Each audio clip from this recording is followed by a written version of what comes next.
Hey, Hey, what's up? how are you? Good. You got your coffee? All right, I'm just doing a little intro as I always do, and then we can start the show. Sounds good? Cool. Yep. Ladies and gentlemen, welcome to Hard Drive Studios, a show where we highlight creators and a wide range of media people from CrossFit and the sports industry.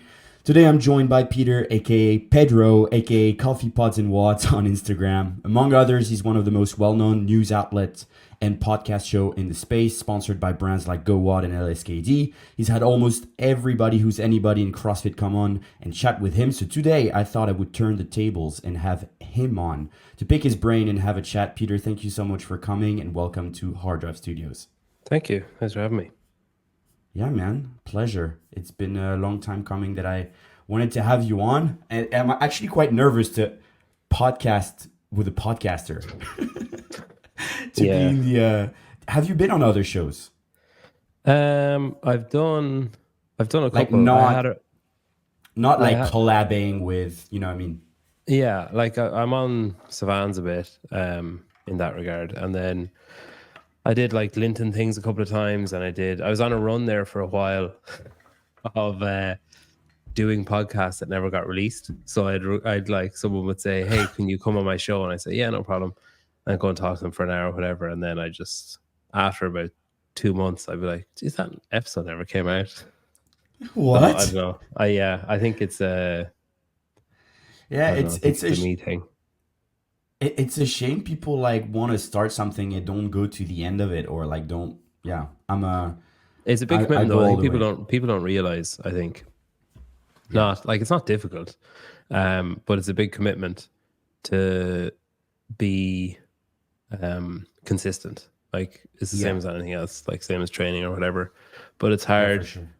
There's definitely like ebbs and flows of creativity or ebbs and flows of motivation or ebbs and flows of like time and that kind of stuff. And it makes it hard. And I think it's very easy for people to Yeah. start doing it and be like, this is going to be great. And then after about 3 or 4 episodes or 3 or 4 interviews or whatever, they're like, oh God, it's hard to schedule people, or oh, they're not getting the views that I thought they would, or oh, why am I not being contacted by CrossFit directly to be invited to this like thing? Like I think people just have Yeah. this that's an exaggeration, but I think people have this kind of idea of you start and then like make it straight away and then it's just Yeah. easy, and it's not. Yeah, I think it's about managing expectations, man. Like the way I'm seeing my show is honestly nothing that deep. I have my full-time job. I'm a videographer. Like this is just because I had just had Lauren Khalil on yesterday, and I was just telling her like this is just an excuse to speak with friends, catch up, talk about our industry with media.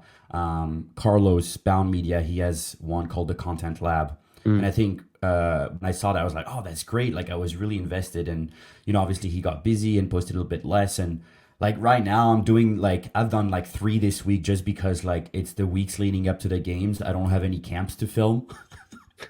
So I'm just like chatting with friends, but obviously there's gonna be like yeah highs and lows. But again, like I'm not, I didn't put too much pressure on myself. Like oh, I have to post like that many episodes a week, or I want to make money or It's get smart. It's sponsors. smart doing 3 this week because you probably like there will probably be 3 weeks coming or in or around the games where you won't have time or won't want to because you're like decompressing afterwards or whatever. So it's nice to have especially when they're pre-recorded, it's nice to have a little bank.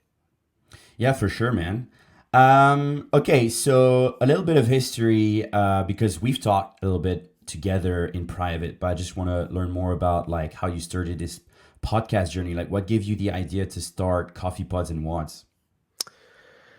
So Filthy 150 was on here as a sanctional, and Tim Paulson came over to compete in that, and he came to the gym that I was going to and did like a workshop or whatever. And it was like 2019, and he had been cut in the first event at the games that year, 2019, that snatch and run. And we all like a lot of us went out for dinner afterwards. And I was kind of talking to him and just asked him, just a few things that I was curious about after he got cut, like what it felt like, and what he was doing afterwards, and what he did the next like day and the next few weeks, the next few months, and how it changed his approach and stuff. And then I think I was kind of DMing him a bit afterwards because he's into coffee, and I was just kind of telling him some places around. And then I don't know, did he say it to me there or in person or whatever? But he was like, it was an interesting conversation, and people I haven't been asked those kind of things about being cut before. Like people usually just say like, "Oh, that sucks," and then that was kind of it. So then I kind of thought, God, yeah, there probably is a gap there of those kind of things, because up until then, so Savan hadn't started yet, I don't think. I think maybe he had interviewed Dave, but that was all. He just done one show at the ranch with Dave.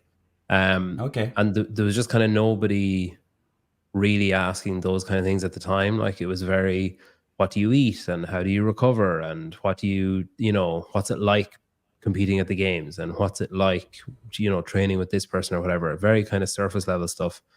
Yeah. So I kind of thought, oh, that might be interesting to do. So I started local, interviewed like my coach, interviewed some other local affiliate owners, some local like people who do judging and stuff like that. And then started in like December 2019 or whatever, and then lockdown happened obviously in March here. And then over the next like 6-ish months, I started just getting like ridiculous people coming on because nobody had anything to do. So I was able to like, I DM Vellner and he'd see it because he's doing nothing. And then he'd say, sure, I have an hour to kill, because he was doing nothing. And then kind of just took off from there, where I just got lucky with lockdown and stuff and people's availability. And then once you get like one or two of those kind of people, other similar people, it gives you kind of, I don't know, like they might see someone who might be reluctant, might see, oh, well, he's had Vellner on, so he's probably all right. Or they might go back and listen to one and be like, oh yeah, he's okay. So it just kind of opened a few doors that way. And then, yeah, it's just kind of consistency since then. Like this is the end of my 4th year doing it, or I'm halfway through my 4th year doing it. And I've had an episode out every Wednesday when I was either pre-recording or going live. And then since like October-ish time, I've started doing one every Thursday as well, the debate show. So there's been one every Wednesday and every Thursday since October, and one every Wednesday for like 4 years. Yeah, first of all, props to that for staying consistent, because like you said at the beginning, I think something a lot of people are challenged with, just like staying consistent and like staying creative and all that stuff. The way I discovered your stuff was actually, I went to Oslo Throwdown. I think it was end of 2022. No, maybe it was, end of 2022 or something. And you posted some content of what was going on there, because you were covering, you were doing like news with, I think it was news with LSKD. And you were covering a lot of like the European event, which I thought was really cool. And you tagged me as like the creator that was like shooting one of the shots that you put in the reel or whatever. And I thought that was really cool, by the way, that just like, you took some shots here and there from the comps you were like covering and trying to give news about, and you just like tagged me, and I thought that was really cool. And I was like, wait, who's the LSKD? Like, who's this guy? Like, I've never heard about this. And I started like watching some of your shows, and actually you were, and then I went in January to Wodapalooza, and I posted an after movie, and like you were the first person in the space to kind of like give me a shout out, reposting and saying like what this guy did was really cool. And I'm always going to be like very grateful for that, because whether you believe it or not, like you resharing that like gave me some some exposure. So that was really cool of you. And then I watched like an episode where you had Sean Ellison on, and you were like, do you know that Truth Films guy? Like, and it's like, yeah, so I thought it was really cool. And what I liked about your show, I don't know if it's because you're Irish or if it's just you, but you just ask questions that like, you don't give a fuck like what people might think about you after asking that question. You just like, almost like a little kid with like some innocence and no filter. You're like, hey, like, what about this? And what about that? Like, and I think that's, I think like that. So I think it's just the it's really easy to talk to someone and ask them like what they want to be asked, and ask them, you know, that it's just kind of boring shit that nobody actually cares about. Like, you know, tell me what a day of eating looks like. It's like nobody gives a fuck. Like, that's why when an athlete puts up a day of eating on their Instagram, like nobody cares. You know, it's just like, you know, whatever, fine, you're ticking a box for your content, probably a sponsored thing that you need to fulfill, whatever, great. But like in reality, nobody really gives a shit. Except people who think, oh, if I eat what Brent Fikowski eats, I'll get, you know, like people who just have that misconception. But I think, I just think I just get really fed up when I'm listening to someone else interview someone and asking, you know, like kind of dancing around a topic and not actually just asking what they want to ask or what we as listeners want them to ask, or they're on the precipice of like, oh shit, something really good is going to come out here. And then they'd be like, anyway, and they'll move on. And it's like, oh no, go back. Like, why didn't you follow up on that thing that person said? Or why, like they paused, like you could have said, why are we so hesitant to answer or whatever, you know, like little things like that. There definitely is an aspect of, like one of my friends said that I have 2,000 mile away confidence when I'm interviewing people like Don or, you know, like people like that, where, and I kind of get it, because there is a sense of I'm in a different place, or I'm a lot less likely to be bumping into these people and stuff. But I'll never, like, I don't think I've, to my knowledge, I've never certainly deliberately set anyone up or tried to make someone say something, or tried to, you know, I'd never invite someone on the show. Anyone. Yeah, I'd never invite someone on the show thinking, oh, I'm going to nail them now with this thing. So I think when you have the trust of people as well, people know that even if I do ask something that's maybe a little bit uncomfortable, it's not with any malice, or it's not to try and, like I was asking Fikowski the other week about his coach was on the show before that and said about Brent being injured. And then basically it turned out that Brent was like, didn't want that talked about, and wasn't, you know, overly happy that it had been brought up, even though it was like 3 years ago or 4 years ago that the injury was. So when Brent was on my show, I asked him about it. And the reason I was asking him about it was because I wanted to see what his logic was for not wanting to talk about it now, even though it's historical, and what his reason, like, it kind of gives a bit of an insight into his character, as, and because very quickly you always see those black and white photos. Oh, I was sick, like that's why I didn't do well, or oh, I really hurt my toe and I couldn't do whatever, or like every year you see them. This year it was the black and white photo. This year it was for the I'm the fittest I've ever been, and I'm missing out on semifinals because of a like judging call or whatever. So that was the black and white photo this year. But there will be more at the games, I'm sure, of like, I had a tummy bug. And I kind of wanted to see, I thought I knew why he didn't talk about it was because he didn't want to fall into that category. He didn't want to make excuses and stuff. And I wanted to give him the opportunity to talk about it. So I asked him about it, and he was uncomfortable talking about it. I could see he was uncomfortable talking about it. But we have kind of a bit of a, like, you know, we're kind of friendly. So I figured he'd know I wasn't doing it to be a dick or anything. So I pushed a bit harder. And he basically just goes like, oh, look, I don't want to talk about it. And like, that's fine. But like, if I didn't ask the question, I would have regretted it. And similar to when I interviewed Don or whatever, people were like, God, I can't believe you asked him about that, asked him about Hiller or whatever. But it's like, there's three possible things that will happen if I ask someone a question. One, they'll lie and, you know, won't tell the truth. Sorry, four things. One, they'll lie and they won't tell the truth. Second one, they'll engage with it. They'll tell the truth. They'll be honest. They'll be open, whatever. Great. Third one, they say they don't want to talk about it. No problem. Move on. Fourth one, they hang up the call. Fourth is incredibly unlikely. So then of the other three, worst case scenario, they say, I don't really want to talk about it. And that's it. Yeah. And either way, it's all content. Like it gives an insight into what the person is like. It gives an insight into what their outlook is and stuff like that. So there's no bad outcome to asking a question. Now, if the flip side of that was, if I was talking to Don about Hiller, and he said, like the way it came up, he was talking about certain groups being negative. And I said, are you talking about Hiller when you talk about that? If I had said,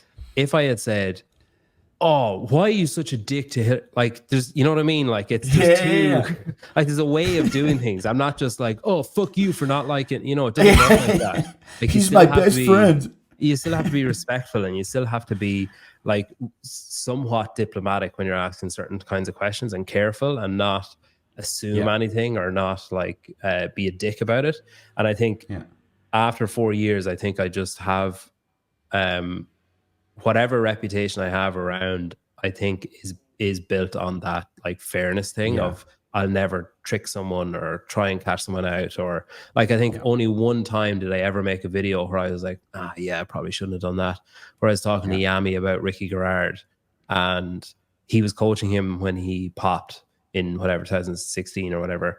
And I asked him about it, and because I didn't know he was coaching him then, and I asked him about it. Was he shocked? Was he disappointed? Blah blah blah. And I made a clip out of it and I posted it. And Yami messaged me and was like, "That's what you took like from the conversation, was just that." And I was like, "Well, if people see this clip," at the time I was thinking, if people see this clip, they're more likely to go and watch the whole episode to see what the context was or whatever. But then after thinking about it, I was like, it's actually probably not fair to distill it down to that one topic of conversation. Probably wasn't fair on him. But again, he was cool about it, and we've talked loads since. He's been on the show since. Like, you know, it's, I think he knows there's no malice, or it's not like, for sure. Nasty. And I think people who come on your show, at least now, they know, like, you know, they've got agents now that guide them through like which interviews they're gonna do. It's like TV, right? People who go on Piers Morgan know what they're gonna be in for. And like, or people who go to Jimmy Fallon, they know it's all gonna be like surface level stuff, very like, haha, you're the best, I love you, like, you know. And then or if you go on Conan O'Brien or whatever. Anyway, like, people know now, and I think it's what makes your show popular. At least, like, that's how I think, because again, like, people come on Sevan or on your show for specific reasons. People go on Talking Elite or Chalk Up or whatever for other reasons. Like, and I was talking about it with Lauren as well. Like, I think to like not compare yourself too much and just like stay relevant in the business long term is just to stay yourself. And what makes Coffee Pods and Was is just like your witty questions and like your opinions and like things you asked. And, you know, now they all know you. And I think that's really cool. Something I was curious about, did people have trouble with your Irish accent at the first?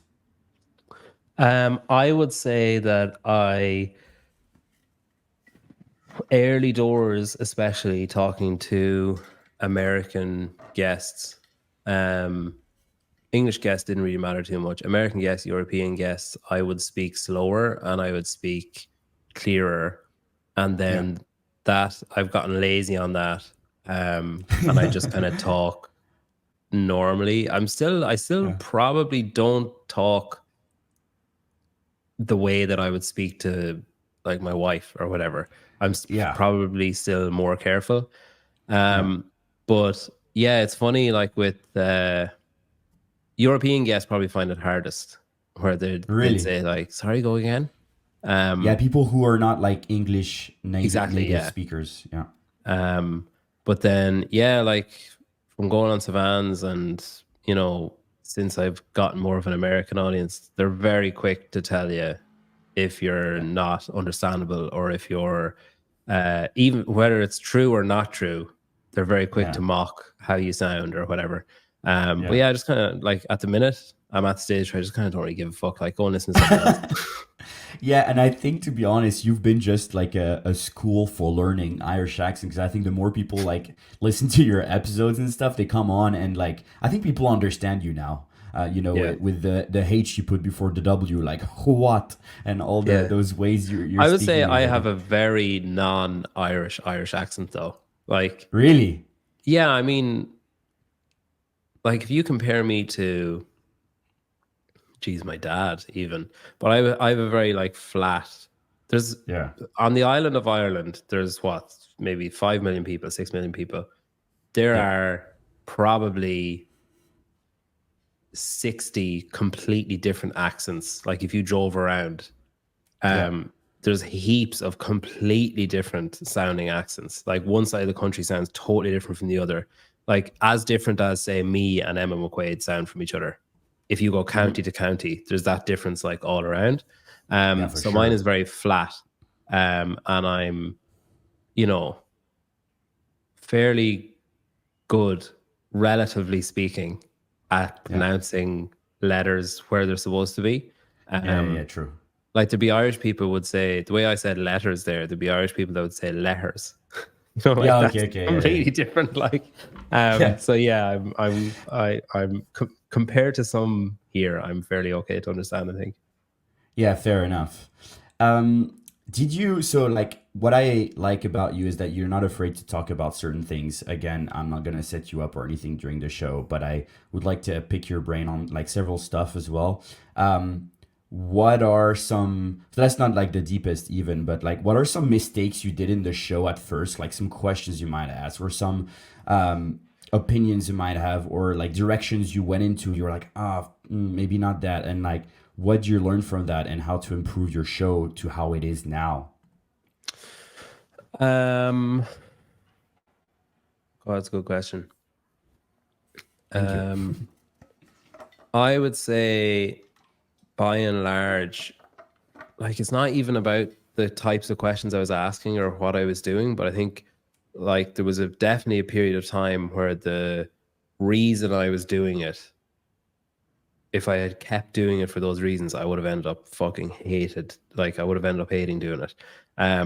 So like there was a period of time where when you start off first and you're kind of like, oh wow, that at the time I wasn't doing YouTube. I was just like pre-recording them, putting them out on audio platforms or whatever. And I remember I put out the episode on a Wednesday and then I'd check on a Friday how many listens it had, because then I'd know.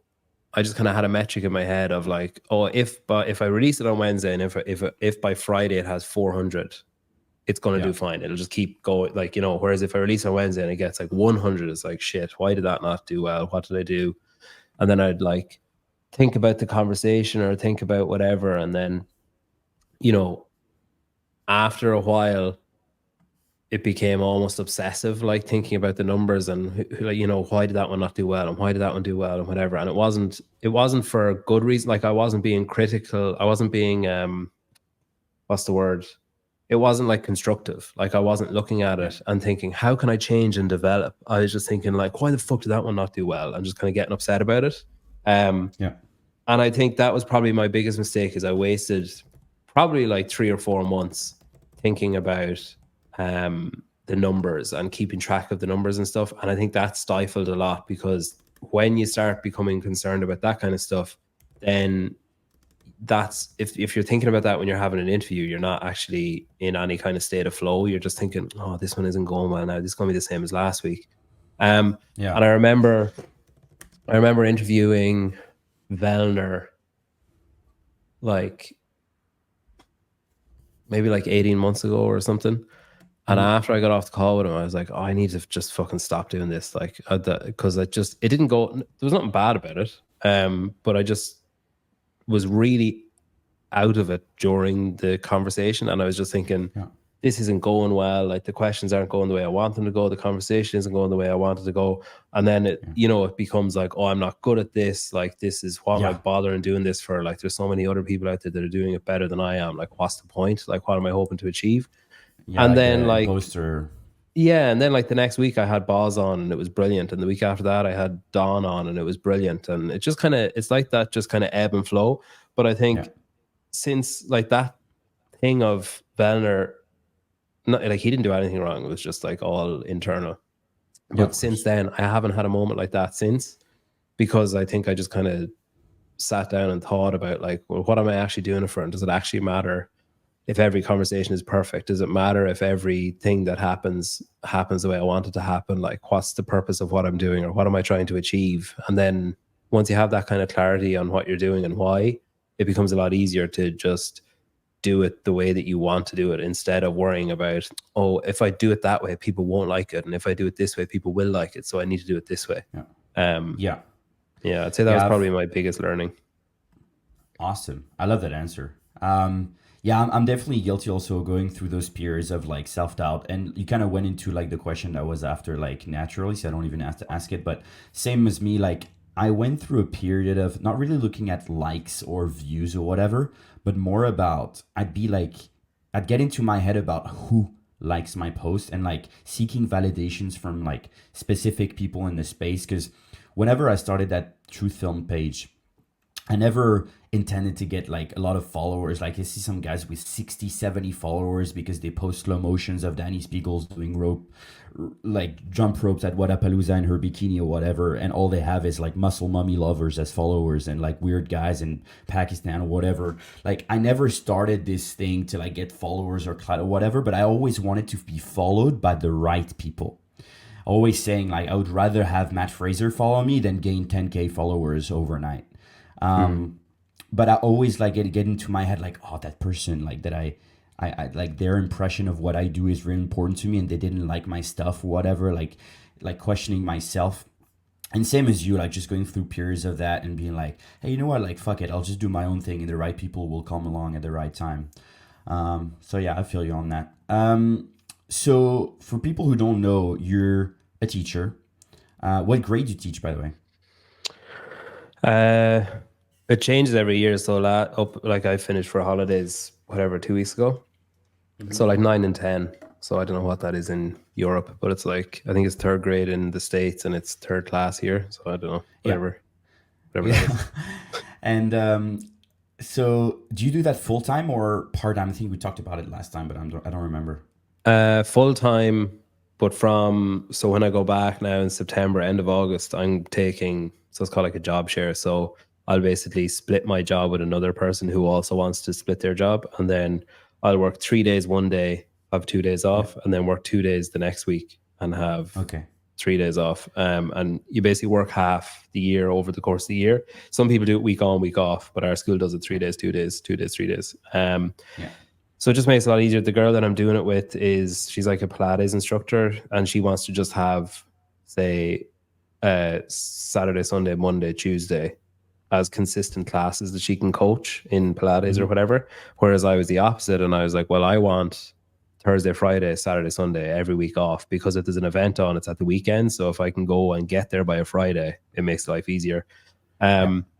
But yeah, at the minute, so I'm like, yeah, it's hard at the minute now. It's really fucking hard because I have a 4-year-old, a 2-year-old, and a 0-year-old, like a 6-week-old baby or whatever, 7-week-old baby.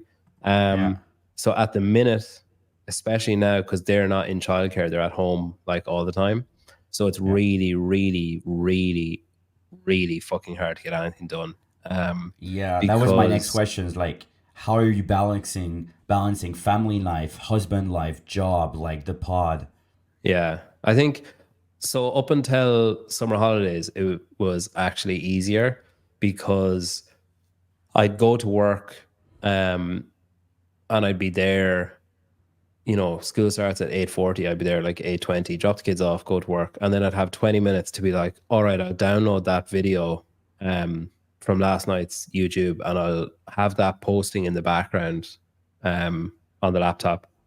The kids would come in, I teach the kids whatever. Break time, I might edit a clip on my break. So like I just eat my lunch in my classroom and edit the clip or whatever. And then home time, kids would go home, and then I'd probably do the same, like finish something off, or if I had a call or something, I'd do it there. Then I go collect the kids, come home. Kids go to sleep at like 7-ish, and then I'd have a show at 8. And if I didn't have a Yeah. show at 8, I'd train or whatever. So there's nice kind of consistency and routine there. Now it's a shit show. So now it's like, What's uh, your typical day? so let's see. Yesterday, my son woke up at 4:40. Went into him, and he wouldn't go back to sleep. So I went downstairs with him, so he didn't wake up his sister. Was downstairs with him until they went to like a summer camp at 10. So that was the longest fucking 3 days of my life in those like couple of hours. Holy So shit. his sleep is just fucked up at the minute. We can't fix it. So he's just waking up really early. Um, Gotcha. so he went to the camp. The kids went to the camp, came home. I trained. Um, I painted my daughter's room. Then we Oh, went, visited grandparents, came home. We were home at 7:40 or 7:45 or something. Carried the kids upstairs, put them to bed, came out here at 8, did the show, the debate show, whatever, went in, watched the end of the England match, went to bed, and then basically repeat today. So I've like when you sent me the link, I was building a bed for my daughter to want to have her room ready for tonight. She's changing her room. So I did that.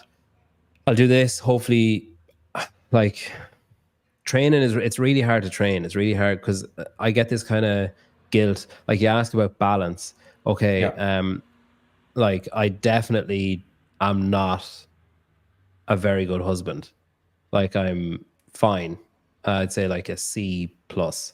Like I know I know I know I piss my wife off because I'm on my phone a lot. Yeah.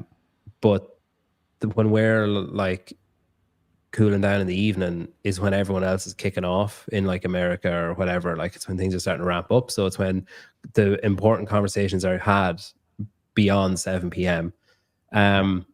There's also kind of an aspect of like it's my job. Like this, what I'm doing is great and it's fun and everything, but it's also a job. Like it paid for this room that I'm in now. So it's kind of Yeah. like, right, well, if I just stop because it's summer, you can't just wind down and pick it back up again. Like it doesn't really work like Yeah. that for me anyway. It doesn't work like that. But she's incredible. Like she's so patient and so like accommodating. Like I'm going to Yeah. Texas now for a week, and it's just like no problem. Like don't feel any guilt over it. Just go and do what you need to do, and we'll be fine and whatever. That's awesome. And yeah, I think when I'm here, I try to do as much as I can do, like doing up the bedroom, doing that kind of stuff, getting up with him when he wakes up early, like that kind of stuff to try and like make up for when I'm not here or whatever. Yeah. But it is hard because when there's stuff on, you feel like you need to be there, or you need to be doing something about it. Yeah. Otherwise, you're kind of missing an opportunity, or you'll fall behind, or not even behind anyone else, but just behind where you want to be or what you want to do. So it is Yeah. tricky to kind of balance it. So yeah, the summer is hard Yeah. because the kids are here all the time. So it's very difficult to every day is difficult to, and this is, I'm not like poor me or whatever. It's like, No, no, I no. mean, fuck it, it's my problem. But like, it is difficult to get up in the morning early and then the kids go to sleep at 7 and be like, all right, I need to train. Oh, but I need to make, like, I've been meaning to make that video for like 2 weeks. And if I don't make it, like, now, it's not going to be relevant anymore. Or, the Yeah. debate show is a fucking curse at times because I made it like, the plan was I'd never have the same person on twice until I went through everyone. Yeah. So like trying to set up 3 separate people every week and then come up with 3 separate topics every week. That's like a fucking stress I don't even need in my life, to be honest. And get people's timelines to like show up. Yeah, to be honest, I'm just like, it's at 8 o'clock on Wednesday. If you can come, great. If you can't, just tell me now and I'll go and find someone else because like I can't be hanging around. Yeah. So yeah, I don't know how long I'll keep doing that for because like fucking hell. Yeah, man. And I then, think so like I like those fucking like fake news. You have to come up with stories every week for that, or come up with it, and then you have to record it and edit it, whatever. Then like the drunk things, like I've loads of ideas for that, but it's kind of like just time is hard. I bought like every kind of like CrossFit coffee that you can think of to make a review of all of them and pick like the best one. Again, time is just a shit show trying to get time to do all that. I've got including like your own. You yeah, have coffee now. including my own. I've got like, GoRucks, Rads, Strikes, Born Primitive shoes because I was like, I'll do an honest review of all of them. I'll do the same workout on all of them, and I'll do an honest review because most reviews are just like, this looks like a good shoe, or it's like, I've been sent this shoe and you should buy it or whatever. So I want to do like an honest, like I've purchased all the shoes. I want to do an honest review of them. Just fucking time. Like it's just so tricky trying to find time because if I come out here and do something and my kids are in there, I just feel guilty that my wife has the 3 kids on her own, or I feel guilty that I'm not spending time with them. And then when the kids go to bed, I feel guilty that I'm not spending time with my wife, that I'm doing something in here. So it's hard. That's what I'm so fucking excited for September when I actually have like office time and like there's no guilt, no nothing. It's just like I'm out here. I have 6 hours a day for 2 or 3 days a week where I can just consistently focus on what I want to do and not be thinking I should be doing X or I need to be doing Y. It's just like an actual office time. And like, once that comes, I'm like the productivity presumably will go way up. Because I was gonna ask, is it like an end goal? Was there a moment during like the growth of your show where you were like, fuck, I would love to do this full time? Or do you still love teaching so much that you still want to have that in your life? Like, or do you want to quit teaching and like do coffee pods and what's full time one day? I don't think it's possible. Uh, To I do it don't full know. time? Yeah, I don't know. I just don't think. I don't think it'd be fair to make it possible. Like it probably is, maybe possible, but like the deal I had with my wife was once we don't financially suffer, that I can do the job share or career break or whatever I wanted to do, like take a sabbatical or whatever. But Yeah. like being a teacher gives me a pension. It gives me like Benefits. security. It like we have a mortgage, we have kids. Like so, it wouldn't be fair for me to say, "All right, fuck it, I'm going to quit teaching, and we'll just scrape by for a little while, and things will be fine eventually, and whatever." And we just like it's just not going to end well. It'd be really selfish. Yeah. So I think this is a nice halfway point. I did think last year after the games, I had there was a kind of a period of time where I was like, God, I could probably just take a year off Yeah. and because like I don't know if it's the same there, but here like if you can take career breaks, so you basically just like pause your career for a year, someone else does your job, but then your job is still there to go back to after the year's over. um Oh, so yeah, you can do that in like teaching, and you can do it for up to 5 years, but you have to reapply every year. So initially I was like, God, I could probably make that work, but then I actually started thinking about it, and I was like there's no way I bring in 40 grand from yeah. doing this. Do you know what I mean? It's like, so it's Yeah. not really feasible. Um, so yeah, is it possible? Like maybe, but you kind of have to just diversify so much, I think, in order to be able to do it. Like Yeah. I couldn't just do a one show a week interview show and be like, well, here we go. I'm going to make like whatever enough money to cover my teaching salary. So I think Yeah. that's part of what I've started doing for the last like 6 to 12 months, is just kind of diversifying and doing it like different things. So like, Yeah. went up and spent a weekend with Emma McQuaid, made a vlog out of it. Went to like Fit Fest last year, made a vlog out of it. Wadapalooza, like just kind of moving away from just doing an interview based podcast Yeah. and doing, programming shows and the debate show and fake news. And like, I mean, that shit doesn't bring in, like, there's no actual gain from doing like fake news or the drunk videos or whatever, but it's Yeah. just Yeah. like Yeah. it's funny and it's a creative outlet for me and it's entertaining for some Yeah. people, so put it up. And Yeah. then you know it's Because I brands, you're think you, relying on brands because there's no income. It's not like what you do where you go and you say, hey, I'm going to make this video of you and this is my rate and whatever else. It's like I can't, if I ask, like I went over to 179 in Swansea on Monday. I flew over, drove to Swansea, flew back in the one day to cover the gym because it looks like a cool gym. But I couldn't turn yeah. around then and say to Johnny, like, hey, that's $2,000 for that. Do you know what I mean? Because I wanted to do it, and like it's different from, hey, I'll make some reels and I'll make this, I'll fulfill these Yeah. sponsor obligations for you, and here's a pack of photos, and here's it. Whatever. It's different from that, and I'm not skilled enough to do that. Yeah. But I think, I mean, I don't know, like from a video maker perspective and working with brands and everything, like, I think there's like so much potential with a show like yours to get, to talk bluntly, to get some cash from different parts, like just by, how would I say this? Just by, like, of course, like getting exposure, because the things, same thing as I was talking about earlier, is like it's not that you have like million followers, but you're followed by the right people. Like, to be honest, at this point, I think anybody who's anybody like have seen your show and like, come on when you have like an interview, and like, not many people have like a podcast with the types of format that you have and the questions that you ask. So like, I mean, I don't know, if I'd be a brand, like I'd see like the ROI into like investing in a show like yours. Yeah, But like there have, so like Tebow and GoWad and like Beyond the Whiteboard. And like there yeah, are brands like Taylor with Sentinel, like there are brands that are like, oh, we believe in what you're doing and we'll support you. Like, hopefully he doesn't see this, but like Tebow shouldn't be giving me the amount of money that he's giving me. Like realistically, for his return on investment, like it doesn't, like, but he's doing it because he's in a position to do it and because he likes what I do and he likes the community and stuff. Same with yeah, Beyond the Whiteboard, same with Taylor. But like most brands, like there is not a lot of money in CrossFit, especially now. The last like 12 months, I don't know yeah, what the fuck's going on, but nobody has any money to spend on anything. But there's a yeah, lot of a lot of people are there's no other way to say this. A lot of people are sucking at the teeth of the same companies. So like Yeah. you have GoWad or Pliability, Yeah. and that's it. And like they're the only ones that are in a position to sponsor people. So like if you want a mobility sponsor as an athlete or as a whatever, you need to go to one of those two, or you need to hope that one of those two approach you.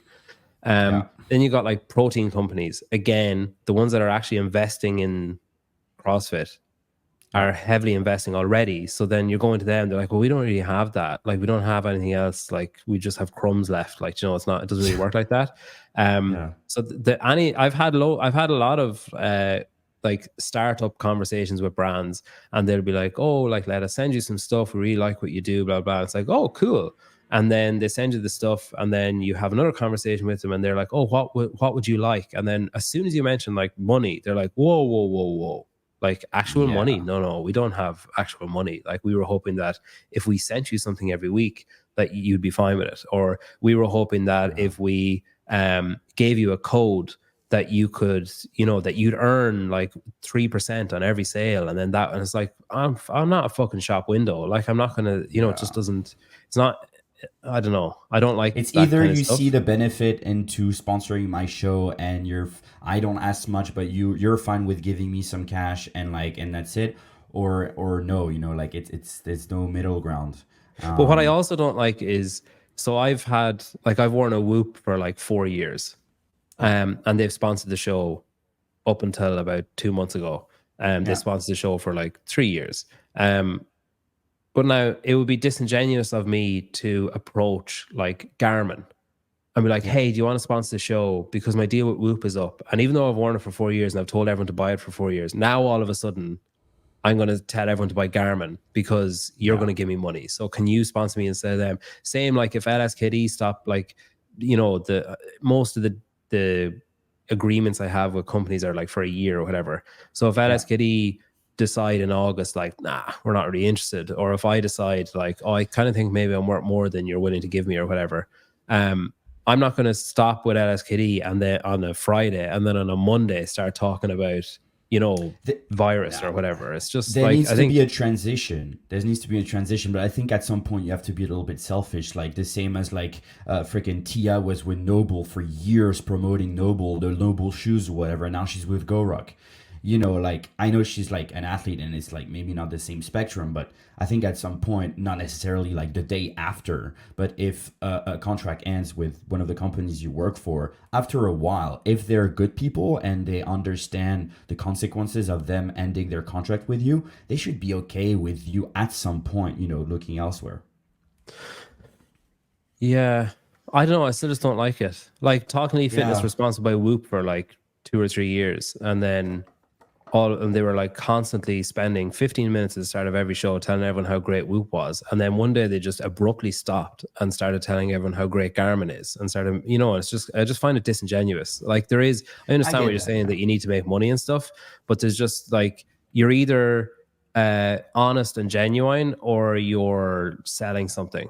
And it's hard. Like, I mean, Whoop, the deal I had with Whoop ended in February, and I contacted them, like the guy that I usually deal with, and I was like, what's the story with this? And he was on like paternity leave. So I just said, okay, cool. So I just left Whoop sponsoring the show for like 3 months to no end for myself. Like I wasn't getting anything for it, but I was like, fuck it, they've been loyal to me. I'll just leave them there. Like it's fine. I gather they're not continuing because I've never heard from them since. And like I've emailed the guy, been like, what's the story with this? And he hasn't replied. So fine, whatever. Like they've basically like just ghosted me over it. So I mean, it's a bit shitty, but fine. But like still, I still wouldn't feel comfortable just being like, oh, well, they're not sponsoring me anymore. So like, fuck this, and just throwing it away, which is what other people do. Like some other people are sponsored by, you know, fucking Optimum Nutrition on a Wednesday, and then on a Thursday they're like, Podium is the bet. Like, you know, it's just like fucking nonsense. Like you just can't.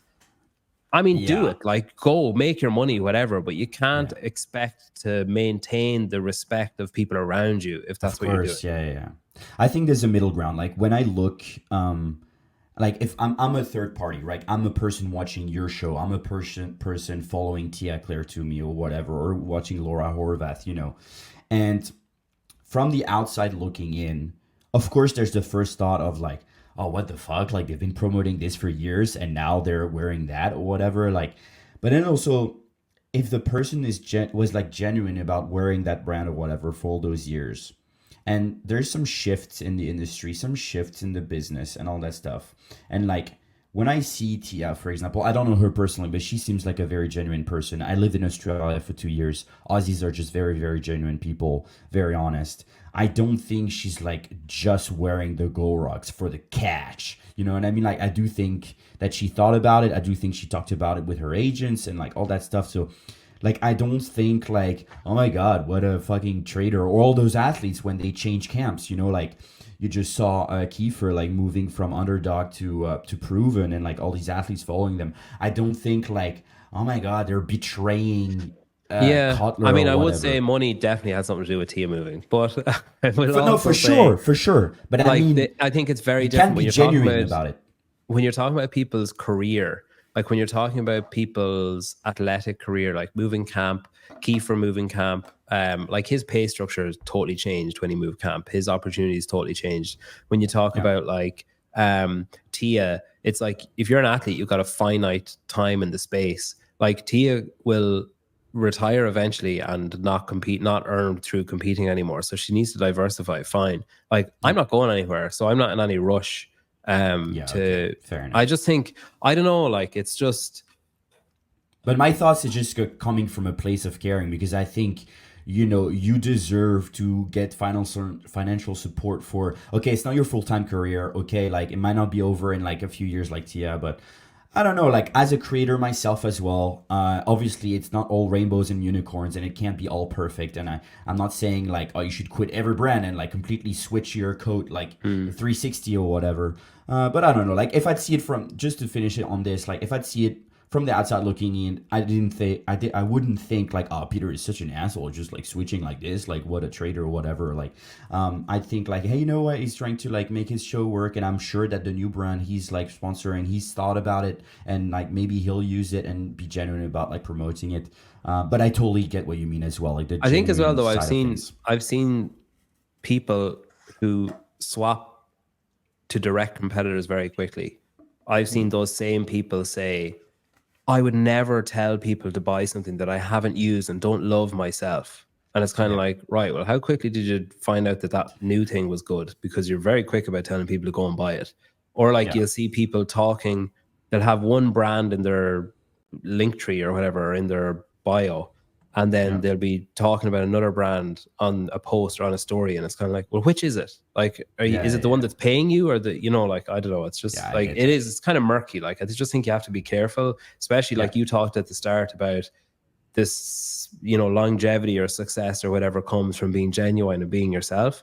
And I think that also transfers over to this kind of stuff where you're thinking about like, all right, like if Thibaut turned around to me tomorrow and said, hey, look, we don't have the budget for you anymore, like it's just not like, not that it's particularly high, but if he was just like, we're cutting costs, like, we're out, Yeah. whatever, like I wouldn't go and email pliability and be like, hey, Yeah. so I'm looking for, I just think you just have to kind of, if you want to be genuine and you want to be respected as being genuine, you have to remain genuine. You can't just be like, well, I'm genuine, but that's a pretty big check, so fuck it. 100%. Like I totally get what you mean. I'm a very down to earth, very genuine a person, very honest person as well. And I see what you mean, man. And I try to do the same. I I don't know. I just like, yeah, I understand. Like it's just like, for example, I work for Krieger Training, right? I'm very loyal to Krieger Training, very loyal to Kristen Holt. I'm very, very good friends with all the athletes. I freaking love working for them. They've trusted me from the start. Started shooting at the games for them last year, and they've hired me. I lived in Oslo for 3 months, and I was in CrossFit Oslo for like every single day for 3 months and everything. But at semifinals this year, I almost had an opportunity to shoot Victor Hoffer for HWPO. That didn't work out. Somebody else got the gig. But beforehand, I had a genuine conversation in CrossFit Oslo with Kristen. I was like, hey, So, she understands how expensive those trips are and how, like they have to pay for their coaches to travel there as well. And they have to like get the registration fees for the athletes as well. They cover that for them. And I understand her side of things. Like, hey, I understand, like, hey, you have to spend a lot of money. And she's like, yeah, so we can give you that. I'm sorry, we can't give you more. And I was like, yeah, man, I totally understand. Like, you have some costs and everything. And I said, like, hey, but just wanted to let you know, like, would you be cool with that? Like, Helgebrio, like, called me and they would like me to cover Victor Hoffer. And she was like, oh yeah, Marius, of course, like I totally understand. Like I wouldn't see it as betrayal or whatever if you shot him for HWPO and stuff like that. Like, and we want the best for you. Same as I was talking with Clément. He's the marketing manager for Puma in France, and we're talking about Victor when he was still with Puma before he went to 247, Rad, all that stuff. And he said to me, like, we're here to support Victor wherever he's going in his career. We want to help him out to go as far as he can, make him comfortable, and just be there for Victor. And he was with Puma from the beginning. Like the first time he went to Wodapalooza and won the teen division, like he was with, like they was here to support him. And what Clément said to me, he said, but what if one day he gets approached by, I don't know, Noble or another brand and gets asked and gets paid something that we can't afford, like we'd gladly let him spread his wings and go with this other brand because we want the best for him, right? And now he's moved on. At first he was obviously with WIT for a little bit, and then he moved on to 247 and Rad. And Clément, I still speak to him to this day. He was in French Throwdown, like right there, like giving a hug to Victor Hoffer, even though Victor hasn't been with Puma for a year. So I think there's a middle ground. And, if you have like honest conversations with the brands and it's not like a 360 turn in a second and it stays genuine, like, I don't know, that's just my opinion on it. But I totally see what you mean. Now I wanted to talk about like media and what's been going on. I see a lot of stuff going on with like the documentary that Hiller did on Haley Adams. I haven't watched Abby Domit one yet. Have you watched it? Yeah, it's good. Yeah, it's good. Yeah, I really want to check that out. Do you think, okay, genuine question, do you like that everybody is kind of doing their little athlete camp prep, like little documentaries, and that you got Hiller doing his thing, you got Mayhem doing their thing, you got all these people like posting on YouTube? Or would you like to see a resurgence of CrossFit media before 2019, where all those fittest on earth were done by Heber and Mars? Would I like to see a return of the Road to the Games? Yes. Is that going to happen? Absolutely not. So that's why I do like that people are doing it, because if over the last, say, Greg fired everyone in 2018, 2019 kind of. Yeah. So if just picture 2020, 21, 22, 23, 24 with nobody doing anything. None of the people like me, Savan, Clydesdale, Spin, like all like Talking Leaf Fitness, like imagine all of those just sat back and said, oh no, we'll just wait. Like they'll start up again. We'll just wait. We would have had nothing apart from two documentaries about the games, and then another one that's coming out after the fucking games this year. We would have had nothing. So like there cannot be too much external media because there is basically no internal media. So like the more of us that are outside producing content, the more people we're going to appeal to, the more people we're going to keep engaged, the more broad the spectrum is of people that are creating stuff on the outside, the more engaged the community or whatever can be. Because you might turn on my show and be like, fuck, I hate this guy, I can't stand it. And then you go and find like Clyde and you're like, oh, I love this. These are great questions. Like, this is a much better conversation. Or you might turn on Spin and be like, fuck, I hate this, I can't watch this. And then you find Savan and you're like, oh, this is amazing. And then you might be someone else who's like, I could never watch anything Savan makes or anything Hiller makes ever because I've made up my mind about them and I'm never going to change it. Cool, go and watch Talking Leaf Fitness because it's totally different. Like there's so many different outlets. that are all completely different from each other, but covering a very niche topic and a niche area. I think it's remarkable that the diversity in options that we have. And I hope that it just continues. There's more and more people start doing stuff, because Yeah. the more there is, the harder we all have to work. And the harder we all work, the better everything gets and the higher quality Yeah. it gets. Yeah, 100%.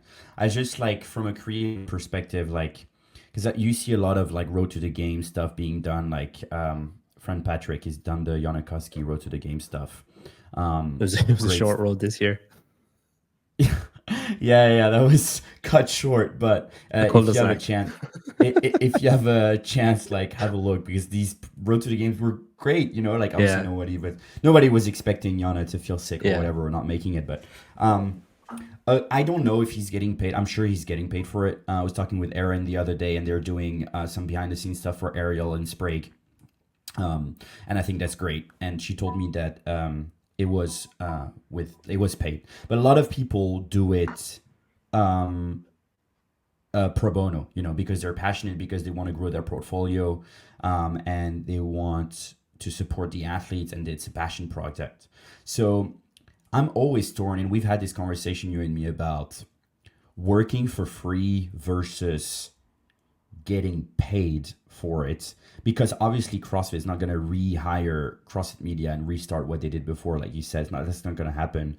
Like, do you feel like CrossFit, as opposed to like restarting everything, should like invest some money into all those little creators for them to get paid and create all these little storylines? Or like, what's your like opinion on like working for free versus like getting paid? No, CrossFit shouldn't pay. Um, and not because, not anything budget wise. I mean, they're not going to fucking spend money anyway, but not anything budget wise from them. But I like, there's an element of, I remember someone told me years ago, like 2 or 3 years ago, I remember saying like, oh, I really just want the kind of access that at the time, like Talking to Fitness was the big show. And I was like, I just want to be like where they are. And the guy was like, yeah, but if you fly too close to the sun, you just turn beige. Like you just go vanilla, and you have to be so careful about what you say. You can't piss anyone off. You have to like dance around certain topics. You can't just be honest. You can't just give an honest appraisal. You can't criticize anything, because you'll just get cut off and you'll just be done. Yeah. So if CrossFit said to me, hey, we'll give you $10,000 a year, just keep doing what you're doing. But you know, if you could focus a bit more on this, and this, no, like that's dangerous. That's a slippery slope to censorship and to having to toe the company line and blah blah. So like, no, Yeah. I don't think. I mean, like, you know, there's a few outlets that they could probably pay that wouldn't actually change anything, because, like, say you look at Talking to Fitness, like Sean and Tommy are both regularly contracted, and Lauren now regularly contracted by CrossFit, or you know, to CrossFit through formerly Hamilton Road. I don't know what it's called now. So Yeah. like there is probably a certain element of they have to be careful, because if they say like, oh, that was so stupid what CrossFit did, and then it's like, oh, actually we don't want you to commentate at semifinals anymore. It's like, oh shit, maybe I shouldn't have said that thing. And like CrossFit Yeah. has a lot of control with access and stuff like that. So there is an element of, like, you look at Hiller getting denied access, it's because he's critical. Should people work for free? It's a tricky one, because like everything I do is for free. Like I went up to Emma and like vlogged her or whatever, like that was for free. She could have had any of the content that she wanted from that. But then you look at, say, like when I was up there, Mikey Aldridge is up there, and he was doing stuff for her, like actually for her, and like getting Yeah. paid, obviously. If I had gone up and said, I want to do exactly what Mikey is doing, and I'll do it for free, and you can have for free, that's where it gets kind of dodgy, because it's like, right, am I taking food off Mikey's plate then? Yeah. But it's kind of like that snake eating itself, where I don't know if you've ever been on like a job hunt, and every job that you look for says experience required. And it's like, well, I'm only starting out, so how the fuck can I have experience? Like, how am I supposed to have experience? So I can just never get a job in what I want to do because I don't have experience. So only experienced Yeah. people ever get hired. So then inexperienced people can never get a job because they have no Yeah. experience. And it's kind of the same in media. Like if I was, say if I said, okay, I'm going to start taking photos on top of the stuff that I do. And I went to, I don't know, like fucking Vellner, and said, "Hey, I want to take your photos at the games. I have a media pass." And he's like, "Okay, cool." And I said, "All right, it's going to be like $4,000." And he's like, "Okay, so show me some of your work." Well, no, I haven't actually done anything yet, but like, how can I ask him to be paid? Like, it's like when you know that thing of you call a plumber to fix a leak, and he's there for 10 minutes and it costs €500. And it's like, right, well, you're only here for 10 minutes. It's like, no, you're paying for the 6 years of experience he has. That means it only takes him 5 minutes and he does it properly once and he never needs to come back. So there is a scale. There is a scale of like, I think everybody who's starting off, nobody should ever criticize anybody for doing anything for free or at a lower rate 100%. Because you have to cut your teeth and you have to gain experience and you have to be shit. Like everything you make when you start off, no matter what you're doing, everything you make is going to be absolute dog shit for about 12 months. And then it'll start being like, oh, that's kind of okay. And you can't be charging like whatever, like industry standard rates for that at the start. And I think it's also like that kind of experience required thing. Like you need to gain experience, you need to cut your teeth, you need to get better, you need to make mistakes. And I think people will say, no, it's okay. We'll go with this guy that we know that does it. And we'll pay what he's asking, because we're not going to pay you to come and do your first ever video with us or do your first whatever, or, it's just not going to work. So should people work for free? Yes, I think it's kind of a rite of passage. And especially newer people, like I'd have an issue with, say, if, I don't know, Reebok turned around and said, all right, we're looking for a videographer to do our athletes at the games, and say you tendered for it and you said, okay, I'll do it, and it'll be $2,000 and I'll do like 5 reels, whatever. And then if Mikey Aldridge heard that you had said $2,000 and he said, okay, I'll do it for $1,750, I'd have an issue with that. But I think if it's not done in that kind of way, I have no issue with people charging whatever they feel their experience is worth charging for. Once it's not like price gouging, once it's not, well, I heard that guy charges this, so I'm going to go in lower. That's where it becomes an issue. Yeah, cool. I just, I love that answer. I was just like glad to hear that, because we had a conversation, you and I, in the DMs, because I had a semifinal athlete contacting me, and she was contacting a lot of other creators as well with almost a copy and paste message, asking for, so like, hey, like I saw you were at semifinals. Do you have some content for me? And, in my private stories, I reposted that I was quite like, I don't know, at that point I was like, it was the last drop of like, that made the vase overflow of like people asking me for free content. So, in my private story, I was like, I'm done with athlete asking for free content and everything. Like, and you reacted like, you were like, yeah, fuck people asking for like, give anything to,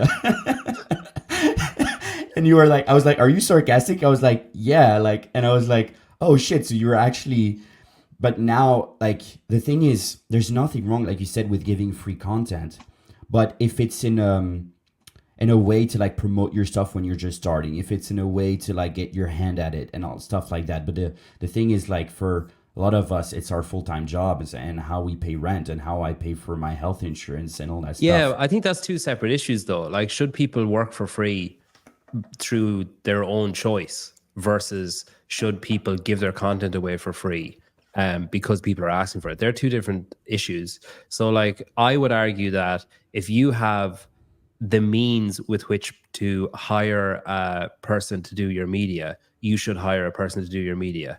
Like Ariel did with Ortega, that makes sense. I would also argue if you're someone like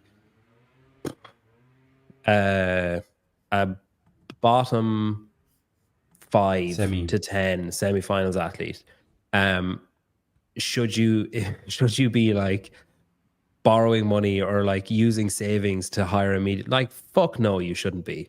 Like, that's the type of person, someone who like has no real, despite what they might think, no real chance of qualifying for the games, shouldn't have a media person with them. They should have like a friend who has a camera, or they should be messaging people like you saying, hey, like the copy and pasting is annoying. Yeah, I get that. But I would, if I was a athlete who's like, oh shit, I made it to semifinals. Fuck, what do I do now? Like, all right, like let's go and just have fun and blah blah blah. And then like maybe next year, so okay, I want to build a bit of a profile this year. Like, oh fuck, I've got no money. I'm coaching like 4 classes a week, and it's just not happening. I would be messaging people saying, hey, I was in heat 4 or heat 1 of the workout. Totally cool if it's a no, but just like, I can't afford to have a media person. If you happen to have a photo or video, whatever, I'd love to have it, whatever. That's different from copying and pasting a message. I understand that that's frustrating, but I do think that should content creators work for free? Yes, like starting off and earning experience and gaining experience and blah, blah. Should companies or athletes expect content creators to work for free? No. Like they're two very separate issues, I think. Yeah, you're right. You're right. I think I was like mixing the two a little bit. I just wanted to talk about that with you, but I do agree, and I think I think at that point when that person DM'd me, I was like maybe like a little bit pissed because like she wasn't the first person to message me, and I had other friends saying that she was messaging everyone, and I totally get it. Like they don't have as many sponsors, they're not paid like they wish they could be, and like getting that the content would help them get more sponsors. But I think it's just like there's ways of doing things, and I've had people asking me for free content before, and it's just the fact that she didn't follow me. She never liked anything on my page. She never commented anything. She doesn't even know my name. She was like, "Hey, what's your name?" or something. Like there's just ways of doing things, and but overall, I agree with what you're saying. So I don't want to take too much of your time, but there's some little questions I want to ask you. What's something like new and different you like to get your hands at in the near future? Like, do you have any new stuff you want to do for the games or? Yeah, I'm not really sure. Like, not really sure what stories of the games because access hasn't been sent out yet. So I could be doing something very different for the games this year. Yeah, I don't know. I think last year at the games, I had the kind of belief that like speed is king. So like get the Thursday video out Thursday night, get the Friday video. Now I've kind of realized that like nobody really gives a fuck. Like there's, if the content is good, people will watch it, whether it's in August or December, like it doesn't really matter. And I also think, so I'm going earlier to the games this year than I did last year to give myself more time. So I've been like contacting some people asking like, what gym are you going to train at? Like, would it be all right if I call over and stuff? Cause I think there's kind of there's a hunger for content in the lead up to the games. And then once the game's on, there's a fucking flood of stuff and you can't keep up and it's not possible to watch everything or see everything. So I think my plan this year will be to put out stuff on Monday, Tuesday, Wednesday, and then not put out too much stuff Thursday, beyond like when it actually kicks off, just unless something like really time sensitive comes up, I probably won't put out too much stuff until after the fact. And then I'll take my time and I'll do it right. I think I'll probably, don't really know what's happened. I think I'm staying with like Savan and those guys. I think we're all getting a house. So there'll probably be like stuff happening, like content being made and stuff around that. And I think LSKD want to do some stuff. They have like a stand there. So I'm kind of trying to think of like different, like quick little games and stuff that I could play for like little reels. Like, I don't know, have you ever seen that? I think I saw like, was it on a football podcast or something, Gary Neville or someone, where the guy asked two people like, how many Britpop bands can you name in 60 seconds? And then the guy would say like, oh fuck, I don't know, like 25. And then the other person is like 26. And it's like, all right, you got 60 seconds, go. And they have to name as many as they can. And then whoever wins gets a prize. So like if I I've seen that. Yeah, if it was like, you could do it across like how many named workouts can you name? Or how many, benchmarks can you name? And if you said 20 and I said 30 and I try to name 30, but I can't, and you have to name 20 and you can, then you get a prize. So I think I might do something like that with like around the LSKD thing, or I think Heat 1 are doing some stuff there too. So I might try and help those guys out. It's very, like, to be honest, it's very fluid. I think it has to be fluid because it's different for different types of content creation. So like say your stuff, who you have to go and see and who you have to follow and what you have to produce for the different companies or different athletes or whatever. Whereas for me, it's like, I don't know, I'll just see what happens and I'll react at the time and I'll try and get access to this, or I'll try and talk to this person or whatever. And it changes I won't plan much because it could all change on the day that I land there, you know? Yeah, for sure. I really like what you did at the first Whatapalooza I went to, where you were just like with a mic going up to athletes and like talking with them. Like, I think, again, like you said, people are going to watch live stream. People are going to see the workouts. People are going to see all that stuff. I think people are craving for some BTS and like genuine stuff going on. So for sure, man, like I think like also that's something you're good at. And now people know your face. They're comfortable with you approaching them with a camera. So yeah, cool. I look forward to see what you're going to do there. What are your thoughts on the first workouts announced? Be interesting. The swim, run, or run, swim, or whatever, that'll be interesting. That's on, I believe that's going to be on the Thursday evening. So that's going to be like the first event. And then Chad being just before the cut, that'll be interesting because Yeah. fucking hell, like that's going to be the last 5 minutes of that workout are going to be intense.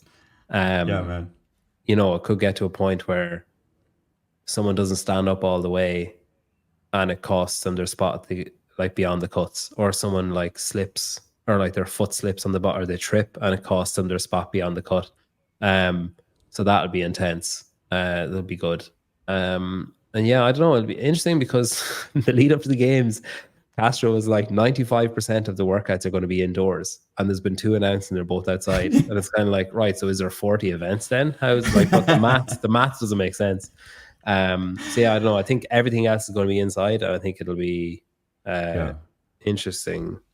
Yeah, And it'll be interesting. I saw that the run swim was at 10 a.m. I would have expected it to be like at fucking 6 a.m. or something with the heat, but it's Is it at really at 10. 10 It's already a.m.? going to be, yeah, it's at 10 a.m. and it's going to be like already, I checked it in Dallas right now at 10 a.m. Usually it's around 30 degrees already. So I I don't guess know, though, like, once you're in the water, it's probably like, you know, you can kind of send the run a bit once you're getting into the water, then you'll probably be okay. Like, so it probably, yeah. yeah, like it wouldn't have been 30 degrees at 10 a.m. It wouldn't really have been any different than when they did it in Madison. Just a different time of day, but a similar temperature. So I'm sure, like, if it was like 50, I'd be like, fucking hell, lads, come on, we need to take care of them a bit. But 30 is kind of okay. Yeah, fair. I don't remember the actual temperature when Kara Webb did her heat stroke, but I just hope to. Yeah, that was like Murph, though, wasn't it? Yeah, I think so. Yeah, so I mean, that's an hour plus, like, or heading for an hour outside on a field of grass at a hot rig wearing a vest. So it's quite different. But yeah, I don't think there'll be. I think the sport has advanced and the athletes have advanced enough that I don't think it shouldn't happen anyway. Someone got heat stroke last year though, I think. Um, Yeah. a team athlete on the run like collapsed and their teammates had to carry them back or something, I think. Oh Was it? shit! I don't remember that. Yeah, I'm pretty I was sure. and I was following the teams because one of my Craiger teams won. Yeah, I'm pretty And sure. yeah, yeah, that Pretty was sure I remember intense that. though. Yeah. Yeah. All right. Well, I'm really excited to get to Texas. When are you landing? The Monday, like the 5th, for So are the you week staying it kicks off. from Monday to Monday? Yeah, Monday to Monday, yeah.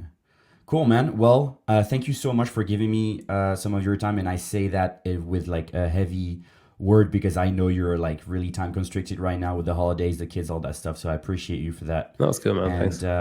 yeah, and I'll post that on. It'll be in video on YouTube, on Spotify audio, and then I might post some highlight clips here and there that you can like pre-approve if you want. I might ask you to collab. I don't know if you're cool with Yeah, that in your show. cool. But yeah, man. You should post. You should post the video on Spotify because if I have Spotify Premium, I can watch the video, or I can choose to Oh, watch the video. But if I just click play, it'll just play the audio for me too. So I started doing that like 2 or 3 months ago.